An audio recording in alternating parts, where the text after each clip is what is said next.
Dalawang Pilipina na binayaran para maging drug mules ng isang West African syndicate nasagip sa Malaysia. Mga Pilipina dinala umano sa Malaysia para doon iabot ang iligal na droga na ipadadala sa kanila sa Hong Kong. Si Harley Valbuena sa sentro ng balita. Harley?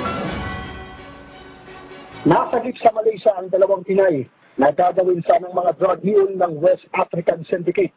Sa press conference ngayong Webes ng umaga, itrinisinto ng National Bureau of Investigation ang dalawang Pinay na itinago ang mga pagkakakilanlan para sa kanilang proteksyon. Ayon kay NBI Director Jaime Santiago, dinala sa Malaysia ang dalawang Pinay at doon naman iaabot sa kanila ang 2.6 kilograms ng cocaine na nagkakahalaga ng 15.6 million pesos na dadalhin nila sa Hong Kong. Pero sa pagtutulungan ng NBI at Malaysian authorities ay naharang ang drug package bago pa ito may abot sa mga Pinay.